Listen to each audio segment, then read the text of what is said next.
سندھ کے علاقے میں راجہ داور سنگھ، جو کشمیر کے آگے ایک راجہ کی حکومت تھی، ہاں کچھ عورتوں کو اس نے گرفتار کیا تھا. اس کے غنڈوں نے کچھ عورتوں کو گرفتار کیا جو مسلمان تھی. وہ حج کے سفر پر جا رہی تھی اور وہ پکارتی رہ گئی، لیکن غنڈوں نے انہیں گرفتار کیا، پکڑ لیا. اب ان عورتوں نے کہا صرف اتنی آواز سے کہ کوئی ہے جو ہماری آواز عرب تک پہنچائے. کچھ تجارت کرنے والے جو عرب سے آئے ہوئے تھے، انہوں نے آواز سنی، واپس جا کر کے گورنر کے پاس یہ بات بتا رہے تھے کہ ہم سندھ کے علاقے سے آئے. وہاں کے ایک راجہ نے چند عورتوں کو، اس کے گنڈوں نے چند عورتوں کو گرفتار کیا. وہ پکار رہی تھی کوئی ہے. گورنر کے سامنے یہ تاجر اپنا واقعہ بیان کر رہے تھے.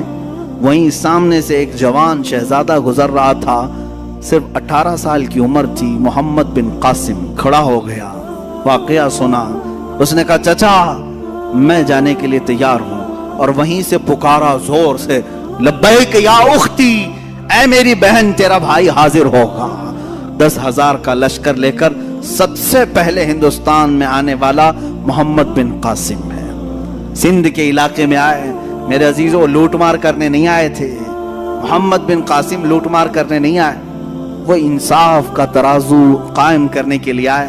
آ کر کے راجہ سے کہا کہ جن عورتوں کو تم نے گرفتار کیا انہیں چھوڑ دو. اس نے کہا تم ہوتے کون ہو؟ کیسے میں چھوڑ دوں؟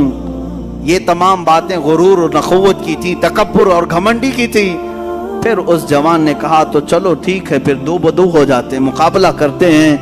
جو فتح پالے اس کے حق میں یہ زمین بھی، یہ حکومت بھی اور یہ عورتیں بھی. اس نے منظور کر لیا.